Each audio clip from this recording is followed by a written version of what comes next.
Hi everybody from a gorgeous day here in Central Portugal. I have a fun video for you where we do a little bit of work on the inside of the house and a little bit of work out on the land, and I feel like I accomplished a lot. Lots of little jobs checked off the list, including seeing whether or not I can finally fix the leak in this tap and get my kitchen taps installed. I also do some plastering. I do some work on the bottom terrace in the no-go zone due to the insane bramble forest down there, and I see if I can free my sad orange tree, which has just been forgotten about. I've let the brambles take over down there, and I go down and see if I can rescue it. So it's a video with lots of different stuff in it. I hope you enjoy it. If you do, please give it a like, and I'll see you again at the end of the video. Hello from my bathroom. I've been in here much of the morning, putting some lime on the wall, basically just trying to bulk out the lime so the wall is thicker. So I'm going to actually be building more layers on top of this, because eventually I want to cover the pipes and have it so that only this part of the fitting is visible. So I have quite a bit of thickness to build out, but the thing that I've been mostly working on this morning is trying to get these taps to not leak. I've been using 2 wrenches to try to get them as tight as I possibly can, and I think I've managed to stop the leaks for this one and this one, but the kitchen is giving me more of a hassle. After a huge amount of effort, this one seems like it's okay, but this one up here is still leaking. So my strategy has basically been to get 1 wrench on here and another wrench on there and just try to twist it on with brute force. I have added more Teflon and also a couple of extra washers, so each of these has 2 washers in there instead of 1, and that seems to have helped, but getting it all tightened on has been really tricky. So it's been a pretty frustrating morning. I have spent a lot of time at this and still don't have taps that don't leak, so I think 3 out of the 4 are fine. I'll be continuing to monitor the situation, but yeah, it is kind of annoying to work on something and keep trying new things and it not work. So I have said multiple times that I love indoor plumbing, but maybe it's just the crimping fittings that I love, and the screwy fittings, they're a pain in the ass. They're really hard to get tight. So the crimper tool, amazing. If you have an opportunity to use that, I would definitely recommend that over screw-on fittings because they're giving me headaches. But the bathroom taps seem to be fine, so I'm going to get those limed into the wall. And I know you've seen a bit of liming in the previous video, but I'm going to head back in there and do a little bit more. So yeah, let's get to it. Let's hide the pipes and use up this bucket of lime that I've had sitting outside before it gets all crusty and horrible.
So these little gizmos here are basically just to help me hold the pipe in place so that when I'm working on it up there, it doesn't want to basically tear the wall apart. So I think what I'll do is, since I'm building up the wall in layers, I'll get these metal pieces in, and then I'll leave this section for a day to dry, and then I'll come back and work on it later. The idea being that once it hardens a little bit, these pipes won't want to go anywhere. Right now they do have a little bit of a wiggle to them, and if they're wiggling, that could terrorize the rest of the wall and cause it to sort of crack and stuff. It might be total overkill, but in theory, I think it sounds like a decent plan.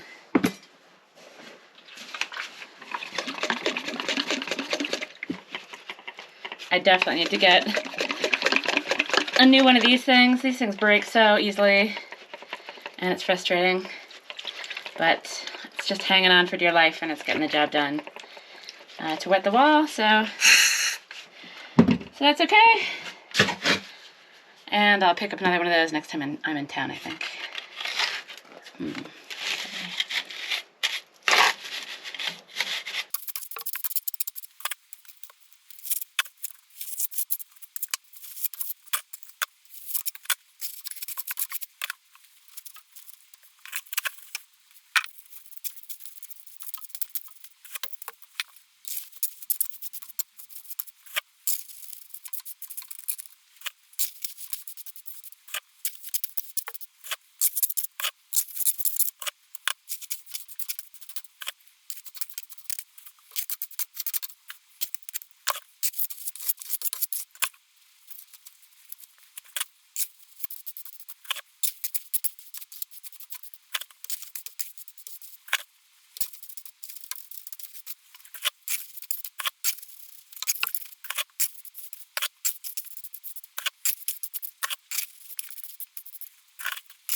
So I can feel the wall is a little bit squidgy. So I'll probably leave this until tomorrow, let it harden just a little bit before I build it out even more. So let's just do this little bit up here with the highly experimental trowel cam. Never tried this technique until today. Holding on to the camera while also attempting to lime. I guess it gives an interesting perspective if it does make the job a little bit difficult. But I'm really hopeful that I have enough lime left to get these pipes covered and to just cross this job off my list tomorrow. So I'm gonna say goodbye from the trowel cam. I hope you enjoyed this weird perspective on sticking lime on the wall. I don't know if it's my most successful camera shot. Let me know what you think. One thing I do know is it's making it difficult to focus, and now I'm completely screwing everything up. So the camera is going away, guys. I'm gonna keep playing around with this a little bit to get it more smooth. Put in some hash marks so the next level sticks on better. And I'll check in again. Actually, I was going to say I'll check in again tomorrow, but I feel like we should go take a look at my figs and see how they're doing. It's a gorgeous night. Fig cam, they're looking pretty good. And I'm excited for them to dry out fully. I don't know how to tell when they're actually done. But I'm excited for them to dry out and to give them a taste. So I'm heading back inside to do a little bit more liming. And then I'll probably be out here to enjoy the evening because it's really gorgeous out and I've got some garden tasks and things to do, including weeding Tracy Trumpet to keep my mom happy. So I'll see you guys tomorrow for some more work on the land and in the house. It's a beautiful day yet again. Tracy, I'm coming for you. It's on my list, but I've actually been spending a lot of time inside. Last night I finished the plastering. I ended up covering up the pipes, using up all the leftover lime, so I'm happy with that result. Even though it does look very scary, trust me, I have a vision, and the next step will be getting a bathroom counter, and then a sink and the fittings and all that stuff that I need, and all the plumbing is ready to go, including the outlet pipe, and then obviously the two inlet pipes that are leak-free finally, after a lot of effort. And this morning, I actually ended up spending loads of time, at least a couple of hours, working on fixing the leak on the one tap. So let's take a look inside, test out the pipes, see if it all works. It was looking pretty crazy at the beginning with taps hanging all over the place, but I've since pinned them up. It's all very higgledy-piggledy. It's not exactly secure, but it'll do for now because I really just wanted to get this functional, basically, because there's a lot of work still to do. Eventually these taps will actually be underneath the sink. Eventually I'll put an actual nice sink, nice countertops and stuff, but that's a very long way away. So for the moment, this is going to work fine. One thing I did have a problem with initially was the water spraying everywhere. So I decided to take one of these crimping fittings, and I've basically just screwed it on to both of the taps, and that at least focuses the water a little bit more directly. I probably do need to aim this out a bit more this way and just finesse everything a bit more, but this is the hot, this is the cold. Let's get it on and see if this thing works as planned.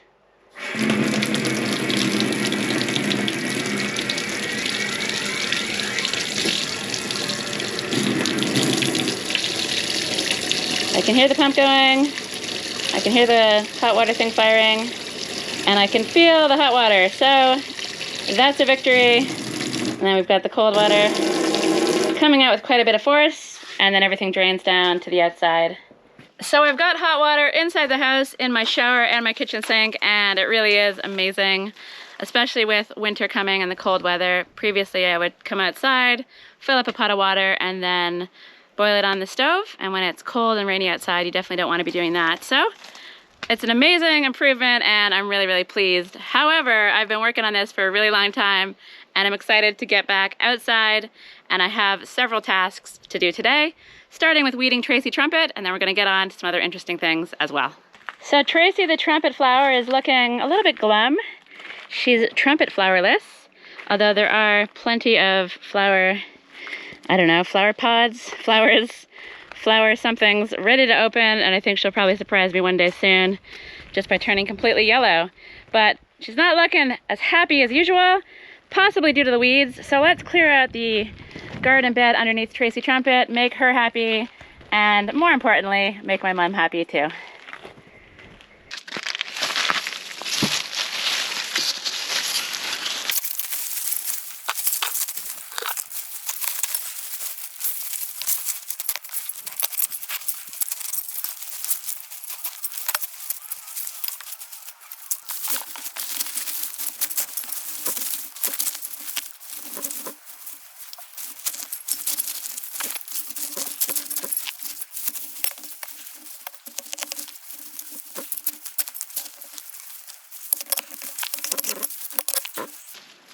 So that was quick and easy, but no matter how careful I am, I always end up with these really annoying grass things on. But if you pull them off in just the right way, you can usually get all the itchy stuff off in one go. Sometimes some of them do get left behind, and they're extremely annoying.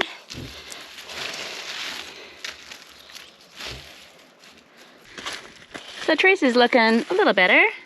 One thing I have noticed is that I have what I think is a squash growing underneath. I feel like there's two plants, one there, one there. The roots of this one don't look so healthy, but let's just steer the plant back into the garden bed, and maybe, just maybe, it'll produce a squash at some point, which would be a lovely surprise. So, job one in the garden done. Stick that in the compost. Next up, I've been meaning to deal with this plant for a very long time. It's called Morning Glory, and it's incredibly, incredibly invasive. And I wasn't so worried about it because it's just not really around any soil. But you can see it trying to make a great escape. And when I was in Porto, I saw these plants taking over entire forests on the drive down the river. And though it is beautiful, it's really, really incredible to see how they choke out practically all other life. And so I would feel really bad if I introduced this highly invasive plant into the valley. So I'm gonna gift this to a friend who lives in a town with no chance of morning glory escape. So while this plant is very beautiful, I'm afraid it's gotta go.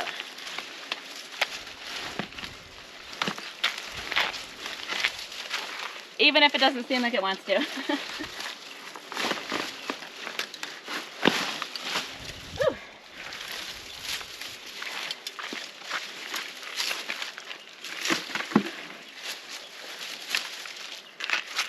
Oh no! I just stood on my glasses. How unfortunate.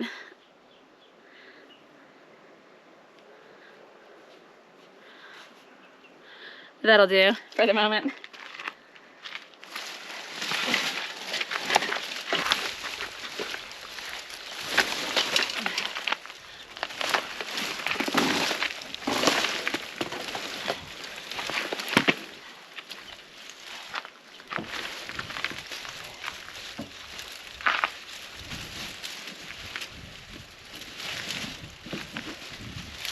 This thing doesn't want to leave. Yeah, I can't imagine all of these vines being an easy thing to clear away. I think once it's in forever, and so I'm gonna trace these roots back to wherever they're crawling. I mean, look at how long they are. This one's going behind the polytunnel.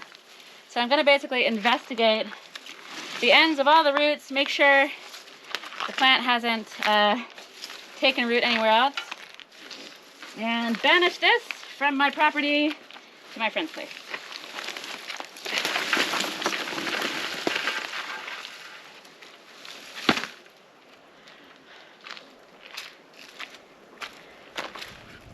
Okay, job number 2 outside, done. I'm gonna reorganize down here, and then we're heading to the bottom terrace to pick some pears.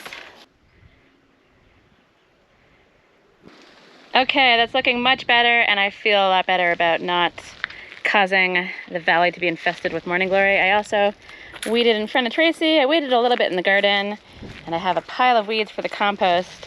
But I think what I'll do is let them dry out in the sun, just in case this thing springs back to life somehow in the compost and escapes from there. I don't know if that's overkill or not, but it just seems like a wise thing to do. So I'll probably trim Tracy up a little bit. I mean, not Tracy. Let's call it Mandy. Mandy the morning glory. I'll trim Mandy and take it to my friend's place, banish it from the land. Good riddance, but you are a lovely plant. I just don't really want you in my neighborhood. Sorry, Mandy. So right now, I'm heading down to the bottom terrace with a plastic bag to pick some pears. And that's because it's been decided that we're gonna try to make pear cider, which I guess is also called perry. And this is gonna be the second attempt. Kimberly and I made an attempt 2 years ago, I think, to make perry, and to call it a debacle would be an understatement. We were kind of, I want to say we were following a recipe, but we got lost along the way and then just started winging it. And I'm not sure when you're brewing alcohol if winging it is really the way to go. So instead of making perry, we sort of just made bombs.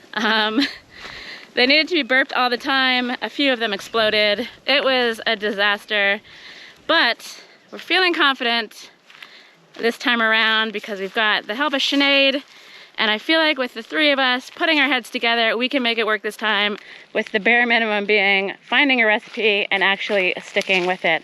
So I don't actually have that many pears, but Sinead and I have a friend that does, and so we're gonna head to his place tomorrow to pick the pears off of his tree.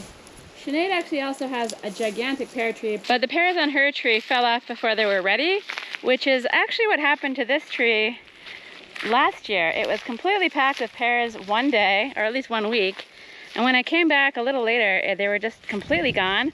No evidence of them being on the ground, although there are some that have fallen. And I was puzzled about what happened to them. So I don't know if they all fell to the ground and some creature scarpered away with them or what, but the tree's looking much better this year. So these pears seem really hard and not all that juicy. I think they're Williams pears. And I did have a friend tell me that pears actually ripen after you pick them off the tree. So maybe I'll save a few, see if they ripen up and see if they taste any good. As far as using them for the cider, I feel like they don't seem all that juicy. They're super hard, as I mentioned. And what I'm gonna do is pick a bag, toss them in the freezer, and then when they come out of the freezer in a few days and thaw out, they're way squishier and way juicier. And this is what we did a couple years ago when we tried to make perry. The juicing part of the process was actually successful. I think where we went wrong was something to do with the sugar we put in and yeah, not following any recipe at all. We kind of had vague guidelines from a friend, but didn't even follow those. So I'm not really sure what we were thinking, but this year we're gonna do better, and hopefully by the end of it we make a lovely alcoholic beverage instead of a bomb.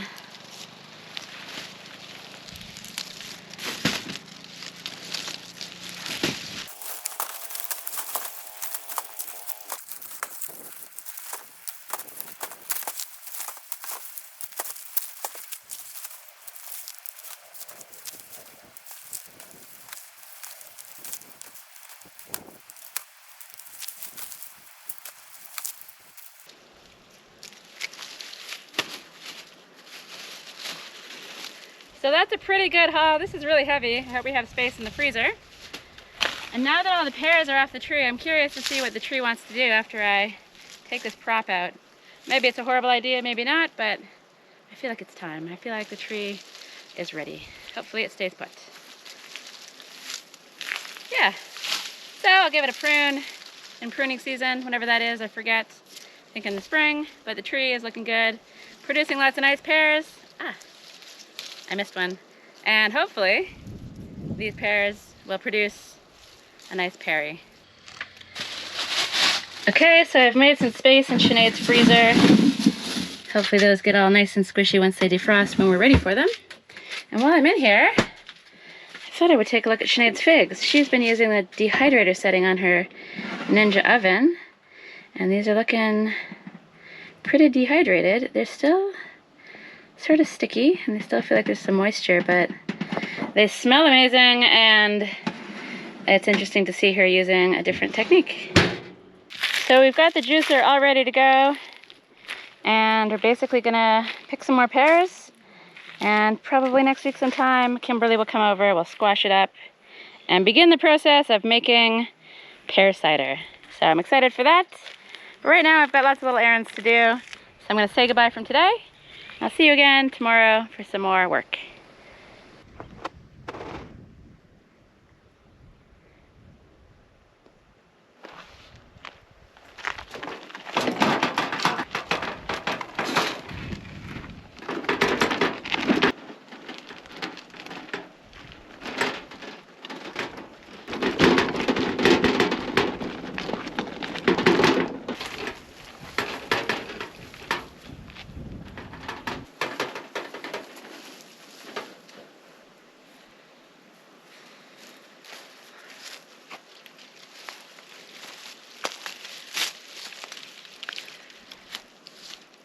This is insane. This bottom terrace has been neglected for at least a couple years now. My orange tree has been overrun by brambles.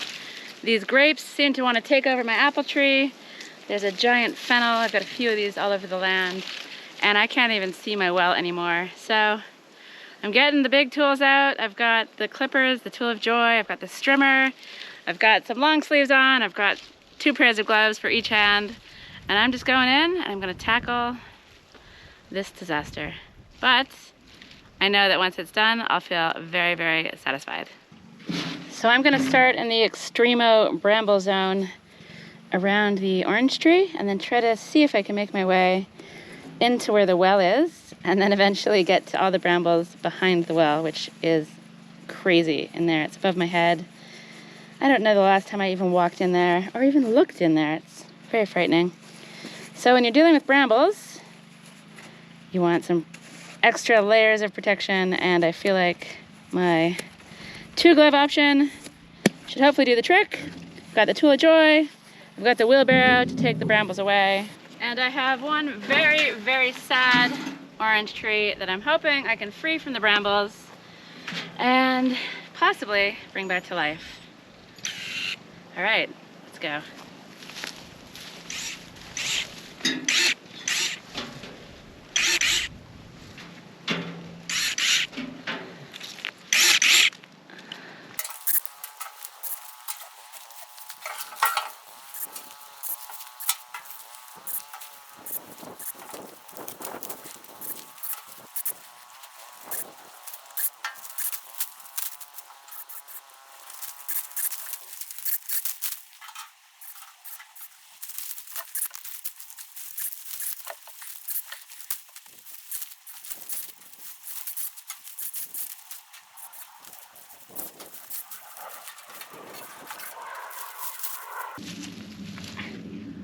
Ouch.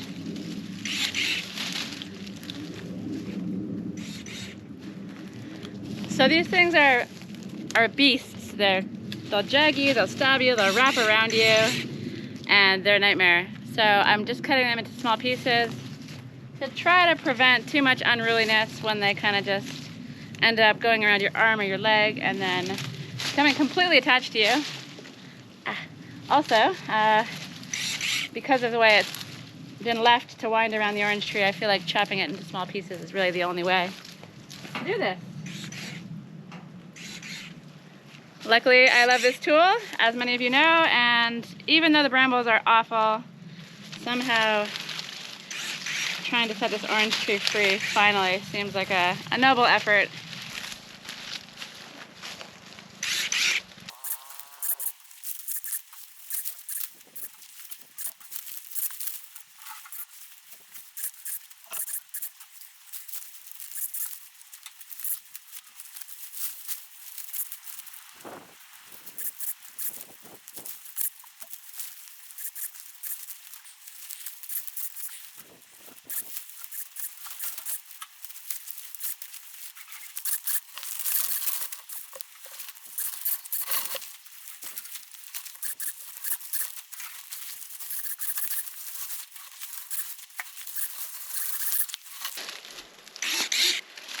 So I don't seem to be making so much progress with the hand tool on these low down parts. It's slow, ouch, it's slow.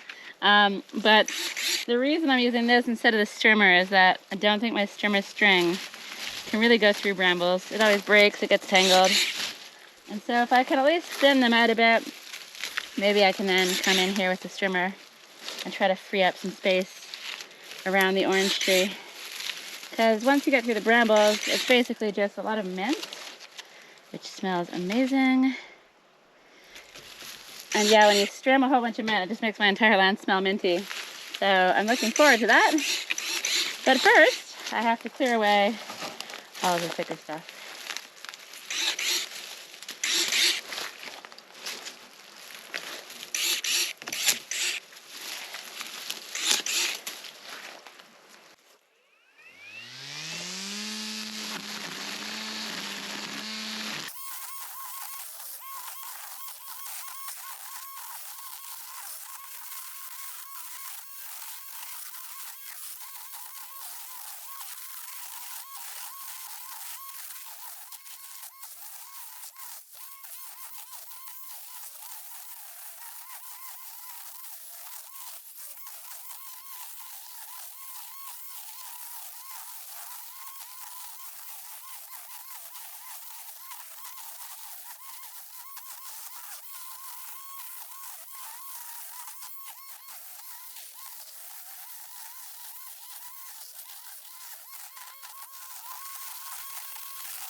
I'm not sure I should have used the strimmer for this part. There's some pretty chunky stuff in there, but the string is intact and it's given me a little bit of a space to walk. So now I can see what's happening with the other side of the tree.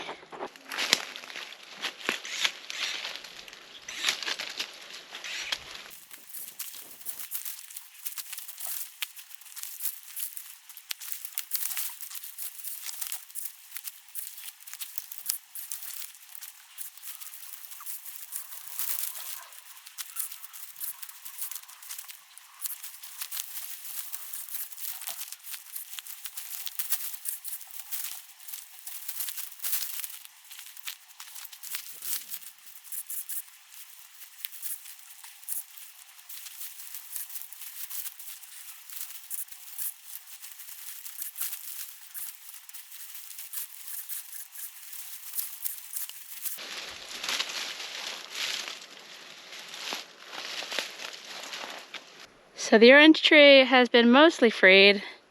This part over here is still crowding it out a little bit, but I feel like clearing around this well is going to be a much bigger and more difficult job than I thought, or that I'm in the mood for today, because it's actually really quite hot out and I'm wearing all these extra layers and these 2 sets of gloves, and it just makes everything really boiling. And so I'd prefer just to free the orange tree, and then I can call that job done and return to the rest of the terrace another time. But I did manage to put a small dent in the bramble chaos over there, and I'm happy about that. I've got a wheelbarrow behind me full of brambles, and I think rather than using them as mulch, which would be very treacherous, I'll stick them up on my terrace above and leave them there until it's okay to have a burn pile, which probably won't be for another couple months, depending on how the rains go. So I'm pleased with the work. I didn't get as much done as I would have liked, as usual, but I'm happy that I was able to trim some of this bottom terrace and expose the tap, and I made a little bit of a dent over on that side as well. And I can actually see inside my well for the first time in a very long time. It's still very sketchy in here. The water, yeah, it's not as low as I would have expected, actually. It's looking okay. And I'm now stuck to a whole bunch of brambles, but I'll be back to deal with you one day soon, brambles, so don't get too comfortable.